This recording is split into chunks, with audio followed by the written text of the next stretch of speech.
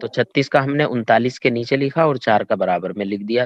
39 میں سے 36 گئے، 9 میں سے 6 گئے، بچے 3، 3 میں سے 3 گئے، کچھ نہیں بچا. پھر 3 کا یہ بچا ہے، تو 9 کا پہاڑا 3 میں نہیں پڑھا جا سکتا، اس لیے ہم نے پیسے بنائے ہیں. پھر ہم نے 30 میں پہاڑا پڑھا ہے 9 کا، 9 تیا 27، 27 یعنی 3 مرتبہ ہی پڑھا جا سکتا ہے. اگر 4 مرتبہ پڑھیں گے تو وہ 30 سے بہت زیادہ ہو جائے گا. تو 9 تیا 27، 30 کے نیچے ہم نے 27 لکھا اور برابر میں پیسہ بنا کر کے 3 لکھ دیا ہم نے. تو 30 میں سے 27 گئے، کتنے بچے، 3، پھر 0 اتاری ہم نے. پھر اسی طرح جو ہے ہم نے 3 مرتبہ پہاڑا پڑھا، 9 تیا 27، پھر آخر میں 3 بچے. تو گویا زوج کا حصہ پورا ہوا 4 روپے 33 پیسے 3/9، 4 روپے 33 پیسے 3/9. اخوات کا حصہ دیکھتے ہیں، ان کو 4 ملے ہیں، تو 13 کو 4 میں ضرب دیں گے، 13 چوکا 52، اور 52 کو جو ہے اب ہمیں تقسیم کرنا ہے 9 سے. تو 9 پنجے 45، 9 پنجے 45، 9 چھک 54 ہو جائے گا، وہ 52 سے زیادہ ہے، اس لیے صرف 5 مرتبہ پڑھیں گے. 9 پنجے 45، تو 5 کا ہم نے برابر میں لکھ دیا اور 45 52 کے نیچے لکھا ہے ہم نے. پھر اس میں سے ہم نے گھٹایا ہے، تو 12 میں سے 5 گئے، 7 بچے، اور ادھر 4 میں سے 4 گئے، کچھ نہیں بچا. اس لیے کہ 2 میں سے 5 نہیں جا سکتے، تو ہم نے 5 میں سے 1 لیا ہے، تو وہ 12 ہو گئے. 12 میں سے 5 گئے، بچے 7، اور ادھر 4 میں سے 4 گئے، کچھ نہیں بچا. تو نیچے 7 بچے، اور تقسیم کتنے سے ہے، 9 سے. تو 9 کا پہاڑا 7 میں نہیں پڑھا جا سکتا، اس لیے ہم نے پھر پیسے بنائے 700 پیسے. پھر 70 میں ہم نے پہاڑا پڑھا ہے پہلے 9 7 63، 9 7 63، 9 8 72، تو وہ 70 سے زیادہ ہو رہا ہے، اس لیے 9 7 63. تو 7 کا ہم نے پیسے بنا کر کے لکھ دیا، اور 63 ہم نے 70 کے نیچے لکھا ہے. پھر 70 میں سے 63 گھٹائیں گے تو 7 بچے گا. پھر ہم نے 0 اتاری، پھر 9 ستے 63، نیچے 63 اور اوپر 7 لکھا ہے، پھر 70 میں سے 63 گھٹاتے ہیں تو 7 بچتا ہے، تو یہ آخر میں بٹا کر کے لکھ دیا ہم نے۔ 5 روپے 77 پیسے 7/9، یہ اخوات کا حصہ ہو گیا۔ اخت لام کے حصے 2 میں ہم 13 کو ضرب دیں گے تو 13 دونی 26، پھر 9 سے تقسیم کر رہے ہیں ہم تو 9 ایکم 9، 9 دونی 18، 9 تیا 27، تو وہ 26 سے زیادہ ہو رہا ہے، اس لیے 2 مرتبہ پڑھیں گے۔